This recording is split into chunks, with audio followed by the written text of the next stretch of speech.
Жана мен айткандай, экистерде энергия болсо ошолор өзгөртүлбөйт беле.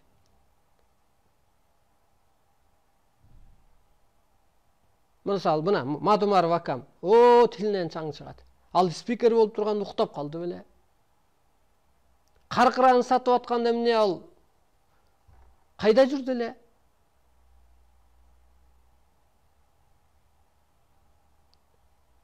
Көрдүңүз, урматтуу болуп жүрдү. Мына кече Атамбаевди камалсын дешти, курултайда ал бул дейт. Ар бир адам энергия өткөргүч провод. Эгер Атамбаев болбосо, бүгүнкү күн да болбошу мүмкүн болчу. Атамбаев башын байлап чыкпаса, Атамбаев ошол жанагы аракка поляны кошту деген бир балдарды ошо көтөрдү дегендей мисалга. Ошондуктан ар кимдин деле бир эмгегин биле билишибиз керек. Ал ошондой бир кызмат аткарган, ошол бир бурулуш кылчу адам ал.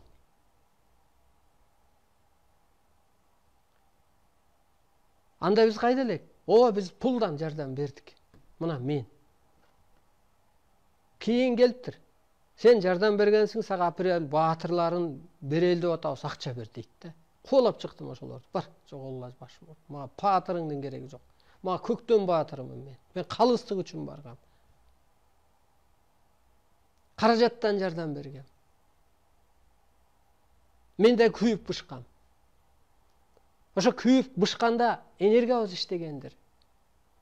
Ошондуктан урматтуу болуп журтум. Акыры эмне калып атат? Эмне чындык? Жан чындык. Жан кайда барат? Ааламга. Жан бул дүйнөгө кызматка келет. Баланчанчылык көз жумду дейт. Мисалга. Сен көзүң жумуп, оюңду токтот керек болсо. Ошондо өзгөрүү болот бул жан дүйнөңдө. Баланчанчылык кайтыш болгон. Кайтты, кайра келди. Ошол энергия топтоп келдиң, наристе периште болуп келдиң, пендеге айланып алгансың. Кел азыр ошол. Мына азыр эмне болуп атат дегенде, адамдын жаны ааламга барганда арбайга айланат. Анан жердеги жакын жукунун, небере чөбүрөсүн адамзатты улуулукка чакырат. Мына теңирдин улуу эле эмне? Улуулукка. Эски жолдо болсо Кудай берген бактан, ырыскыдан, жолунан кармайт.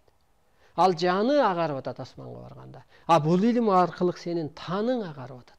Жаның агарып атат. Сен өлбөй туруп арбайдын ролун ушул жерде аткарып атасың. Мына улуулукка чакырып атам, мен үндөп атам. Какшап, күйүп, бышып,